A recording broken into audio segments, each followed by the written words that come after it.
We are talking about Melissa Witt. 6 weeks after she vanished from an Arkansas bowling alley in 1994, she was found dead in the Ozark National Forest. That was 31 years ago. Her killer has never been caught.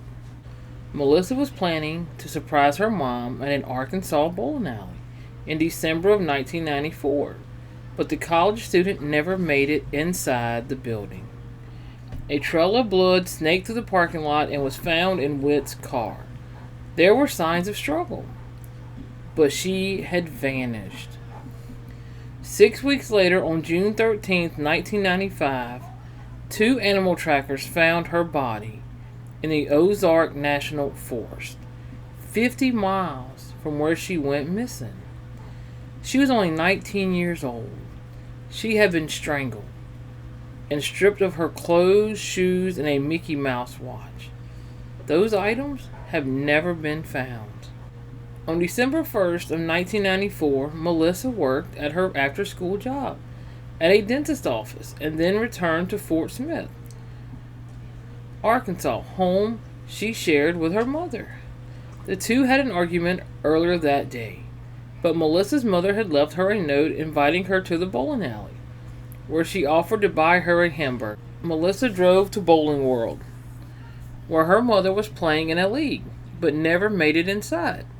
Her mom assumed Melissa had gone out with her friends, instead but began worrying when she didn't come home, and reported Melissa missing to the Fort Smith Police Department.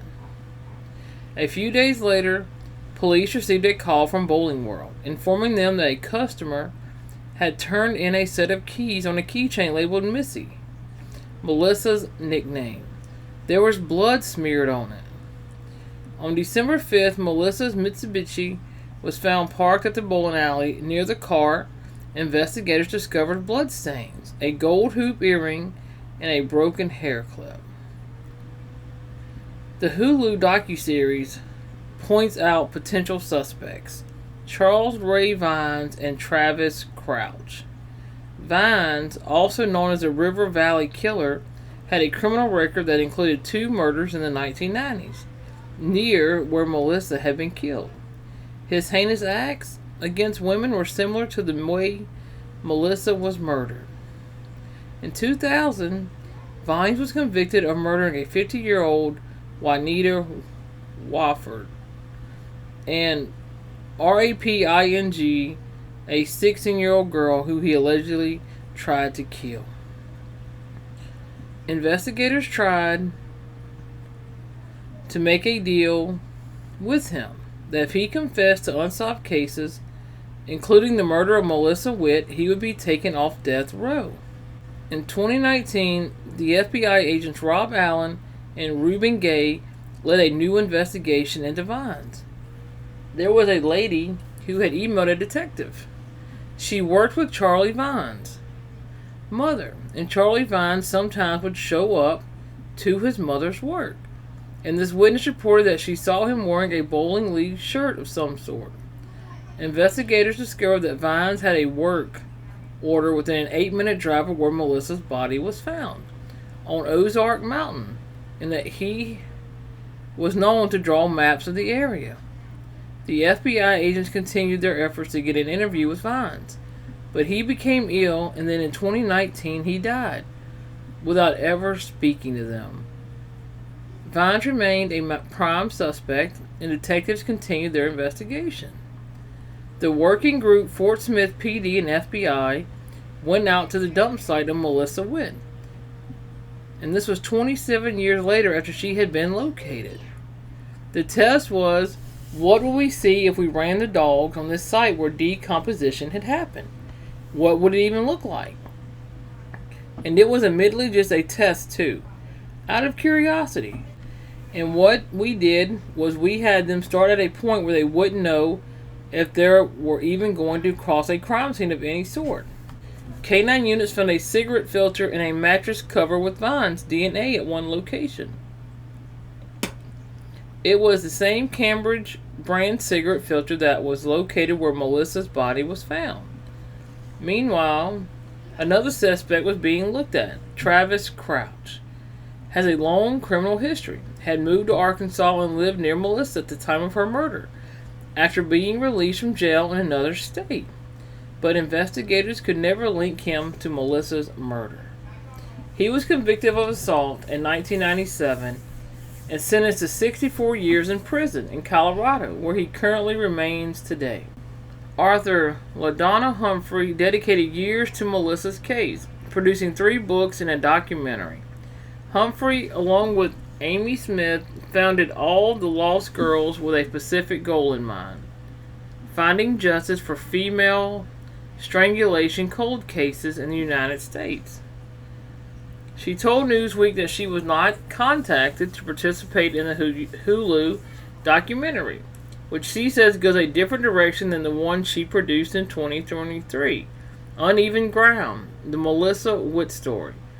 But it is still really exciting and hopeful that the exposure will bring more eyes and more awareness to Melissa's case.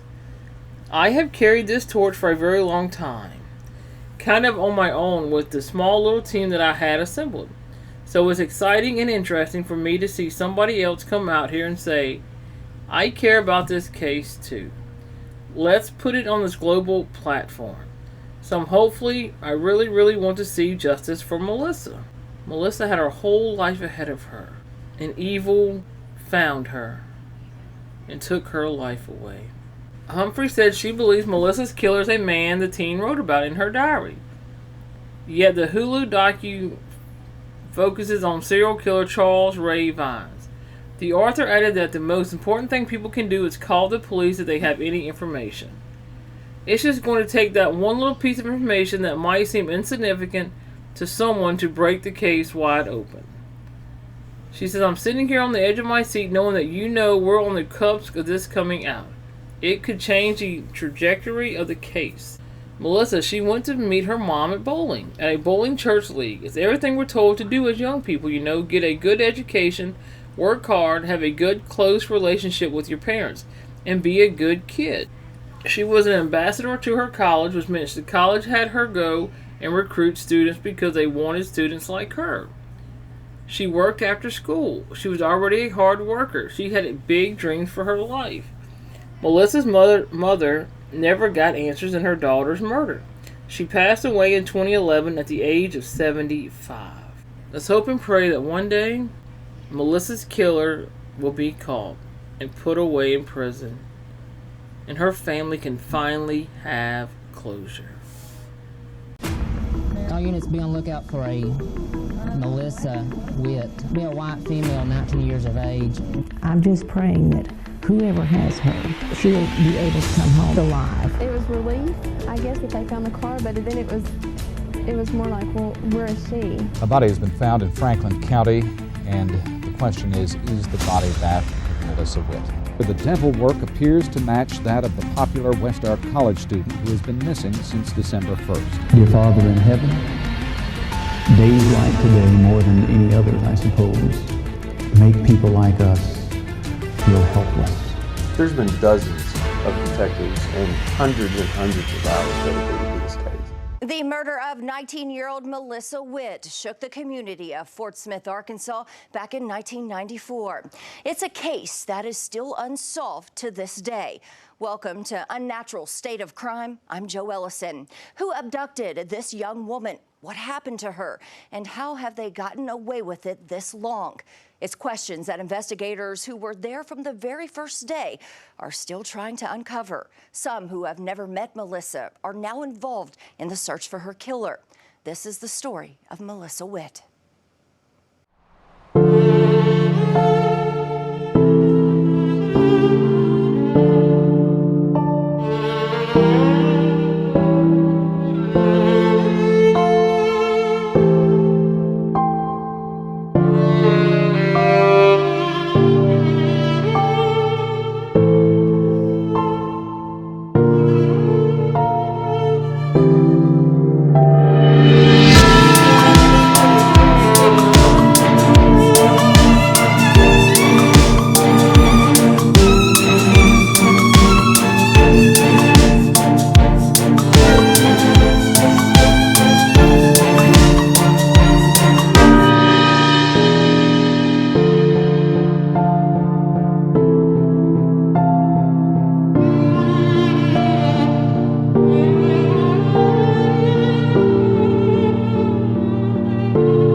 Our units be on lookout for a Melissa Witt. Be a white female, 19 years of age, 5'5", 135. Have hazel eyes, brownish blonde hair.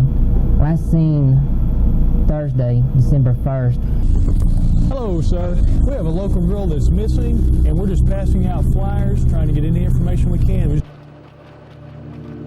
We ran 1,500 flyers for this. People from the small River Valley community of Fort Smith, Arkansas, friends, family, and some who didn't even know Melissa joined in the search. Business owners printed off flyers with Melissa's picture and put up billboards in hopes of finding her. Every hour that went by, the search grew and word spread. She couldn't do it without calling her mama. She'd missed her mom a lot. Missy is my sister. She's not just my best friend. And this would upset anybody. And it's upset me. I want her back. I want my friend back, and I want my sister back, and our friends want her back, and her mom wants her back. Missy, right now we're doing the world to find you. If you're somewhere, just hang in. We are doing everything we can do to find you right now. And we love you. Just hang in there. Police searched the college campus. Students were baffled that a girl they saw every day would leave without telling her mom or friends where she was going. We think we're often protected here in the small town of Fort Smith, and lots of students are very sad. Those that know Melissa know that this isn't like her. She's a very responsible person. She often leaves notes for her mother telling her where she's going, and it wouldn't be like her just to run off. And as days go on, you know, we get even more fearful because there's some frightening thoughts of what could be happening to her. This is unbelievable. How can you say that? Is it just out of character for her? Yes. Police interviewed Melissa's co-workers at Family Dentistry in Fort Smith's Boston Square. Those co-workers, who may have been the last to see Melissa before she vanished, say she had car trouble. Her car wouldn't start. She came in. She was a little upset because her car wouldn't start. She had left her lights on. She came in to find out about jump starting it, and we decided to go out and jump start her car, and we were able to get someone from next door to help us. That she'd left the lights on from being at the mall during the afternoon, and I told her to leave her car running for about 15 minutes rather than just to stop the car right then, and we left. And that was the last time I saw Melissa. Mary Ann Witt waited to hear any news about her daughter. She's always had lots of friends, and she loves people, and she just enjoys life. I don't feel that she went of her own accord. I'll say that. I don't think she would have. And I just have confidence in her. I'm going only by what the police have told me, and they have told me that should they find out anything, I would be the first one to know, and I've just held on to that. A few days after Mary Ann reported her daughter missing, it started to become clear something bad happened to Melissa Witt. The vehicle was found by a patrol officer at about 8:30 in the morning, parked outside Bowling World here in Fort Smith. Drops of blood led across the parking aisles to the next row of cars, and it stopped there. So immediately we assumed that she was probably attacked in behind her vehicle and either forcefully shoved or drugged or carried over to whoever took her vehicle. I want to tell her that she's loved more than anything in the world, and I just love to have her back. If she's able to see me or to hear me, I love her with all my heart.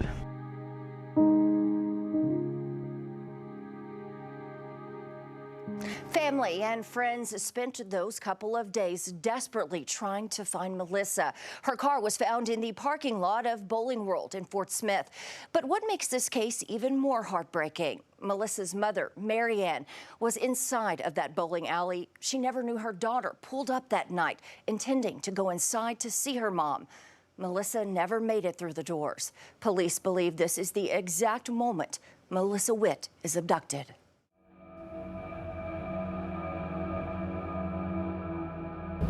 couple of the investigators got to noticing in behind her vehicle what appeared to be blood. On December 1st, 1994, Melissa Witt was reported missing by her mother, Mary Ann. A few days later, her white two-door car was found in the parking lot of Fort Smith's Bowling World.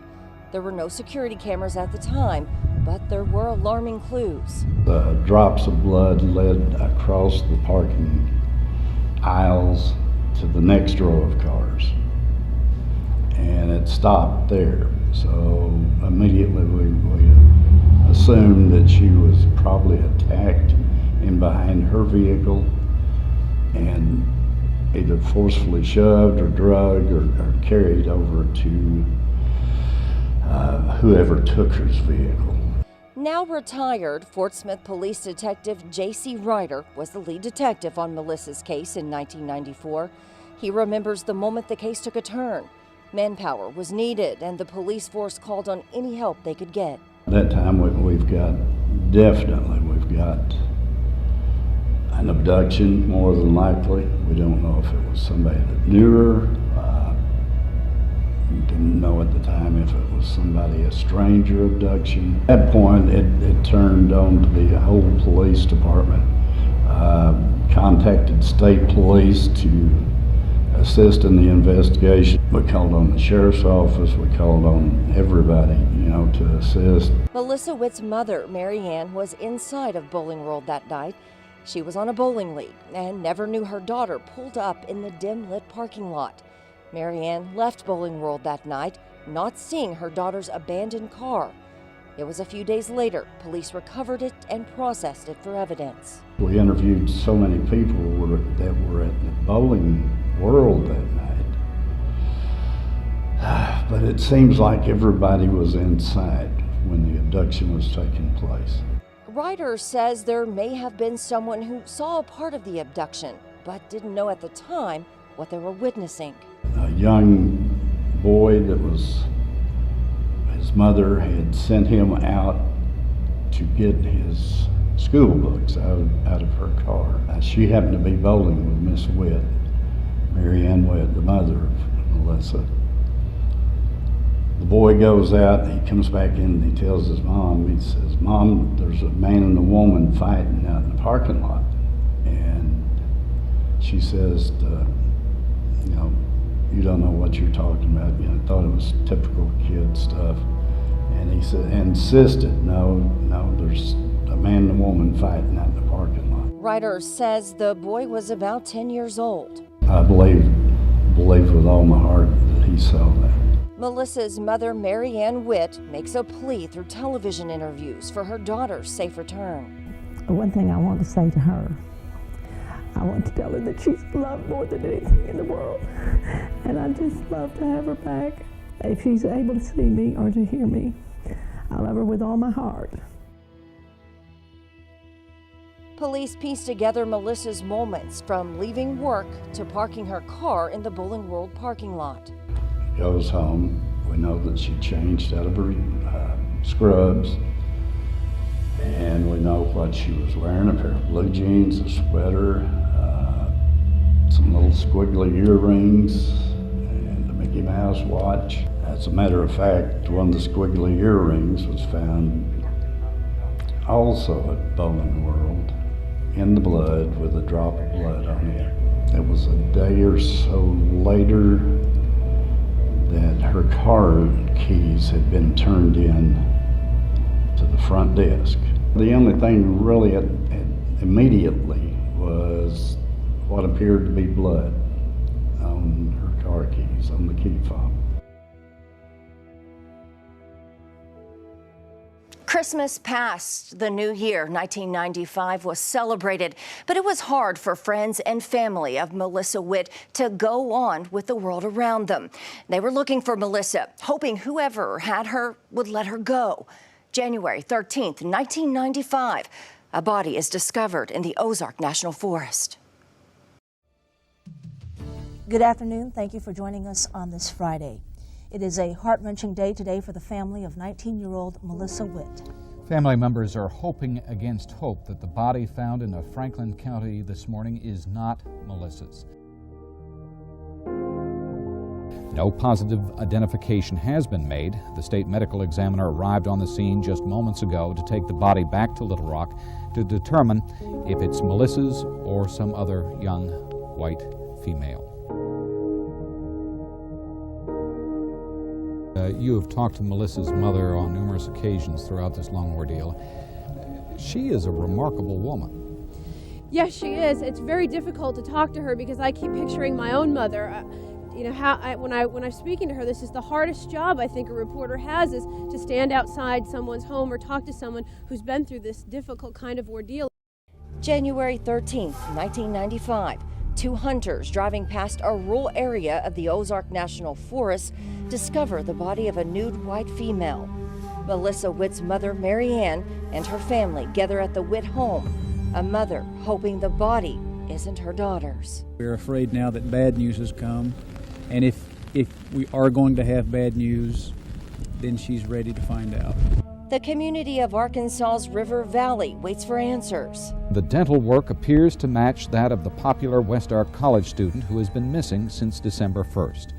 A police chaplain broke the news to Melissa's mother and drove her home from work. Melissa's body was found in a wooded area nearly 50 miles from the Bowling World parking lot. Someone drove her to a rural area in Franklin County's Ozark National Forest.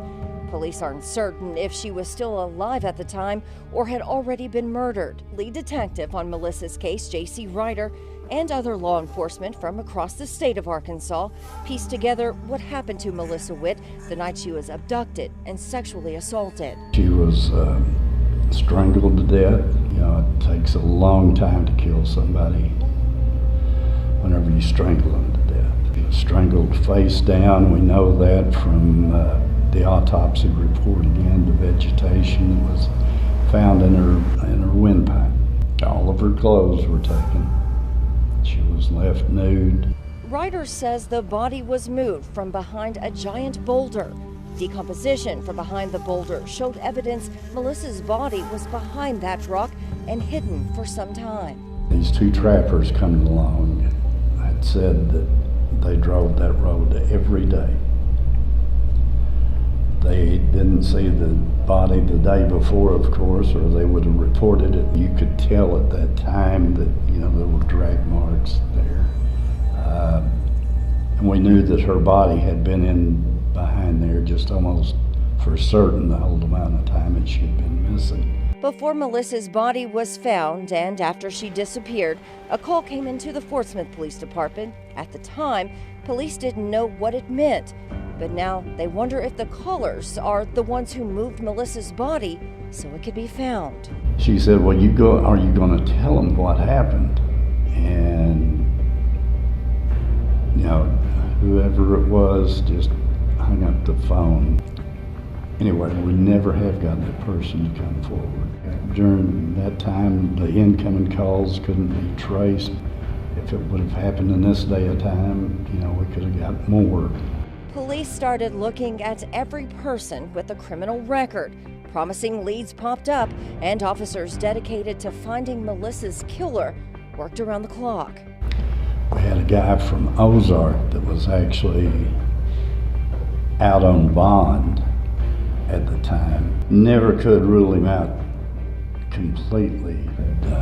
This guy had went to school with Melissa.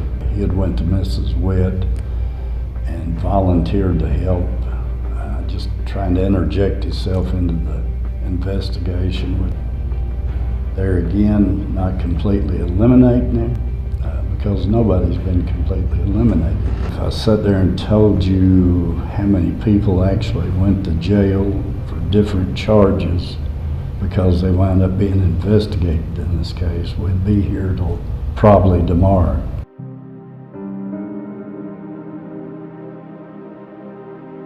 I feel sorry for her parents. My heart goes out. I just hope that everybody realizes how beautiful she was, inside and out. As Melissa was laid to rest, Fort Smith police had undercover detectives filming everyone who attended her funeral. She was one of the members of our church here at Grand Avenue. Very well thought of. No solid leads turned up. Now will you pray with me? Dear Father in heaven, Days like today, more than any others, I suppose, make people like us feel helpless. 27 years later, no one has been arrested for the murder of Melissa Witt. Every year on the anniversary of Melissa's death, or when asked, her devoted mother, Mary Ann, continued to do interviews, hoping to shed light on her daughter's case, also in hopes that someone would come forward with a piece of information that could bring closure. Mary Ann passed away in 2011 at 75 years old. She didn't get to see the person responsible for her daughter's murder brought to justice. But there are still police, friends, and even investigative documentary crew who are still fighting for her daughter, and the answers that will crack this case. 19-year-old Melissa Witt and her mother, who was 75 at the time of her death, now lay forever side by side. A daughter whose life was taken too soon, and a mother who never gave up the fight to name her daughter's killer. Would have been nice to have happened before Missy's mom passed away too, just so, you know, so maybe that would have been a tiny bit of closure for her. And so, you know, for that not to have happened for her sake either, you know, is disappointing, but you know, I know everyone's tried. Melissa's childhood friend, Tara Limbert, stops by to see her friend from time to time and wonders what it would be like if she were still here. See a picture of her on Facebook and her posting a picture of her son at Little League practice. Melissa's case is now in these evidence boxes at the Fort Smith Police Department. We have things that we can test. It's just the process of who are we going to test it against. So, you know, there was a lot of things that hindered abilities in that aspect. We do have things that we can test. It's just the magical who is the person we need to connect it to.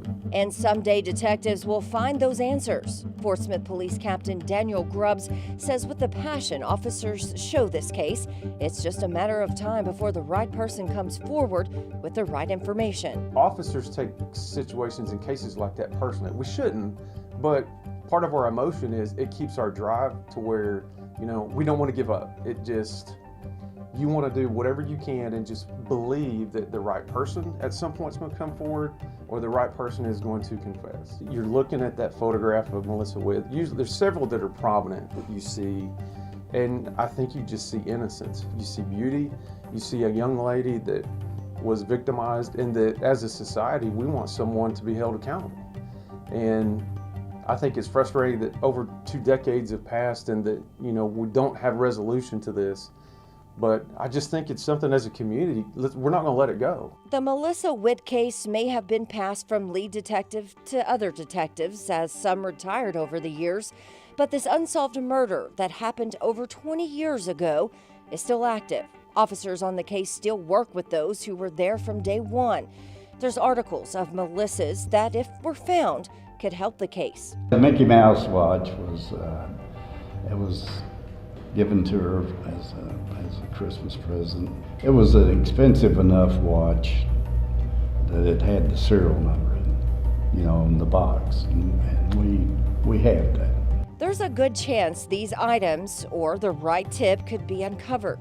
Social media didn't exist back when Melissa was abducted and murdered, but it does today, and it's powerful, especially with a person like LaDonna Humphrey guiding the hunt for Melissa Witt's killer. It was a humbling experience for me, but I've read through her diary several times, and it really kind of cinched the idea of who I thought she was based on everybody that I'd talked to. She was very funny, boy crazy, got mad at the same kind of things that any young woman would at that age, a little bit of jealousy, worried about what, she looked like, fixing her hair, putting her hair in rollers. And that too was, I think, another part of the pivotal moment that I had, is to just learn that she was a lot like me. She was a lot like you. LaDonna Humphrey never met Melissa, but she's read her entire case file, knows more about her than most, and alongside Fort Smith Police retired detective J.C. Ryder, who she consults often, and her production partners, she's working on telling Melissa's story through a documentary. This is your 6 o'clock news. Good evening, I'm Bridget Bonds, filling in for Guy Westmoreland, who is off tonight. And I'm Burr Edson. She also has a website and a Facebook page dedicated to finding Melissa's killer. We have two main avenues for people to learn more about the case, and that's our website, whokilledmissywitt.com. And then we have a Facebook page that's Who Killed Missy Witt. On both of those pages, there's an 800 number that people can call if they have tips, and that information will go right to investigators. It's an anonymous hotline. You can call with any kind of information that you have. You don't have to give your name. Those behind Who Killed Missy Witt receive tips daily. They share those with police who track down every lead. They keep Melissa's story in the news, on social media, and are fighting for justice. There's somebody out there that has information about the case. It may be small, it may not be something that they think is explosive, but they know just enough that they've carried it with them all these years and they've been afraid to come forward. And there's no fear to come forward. Law enforcement just needs that piece of information so they can propel this to the end.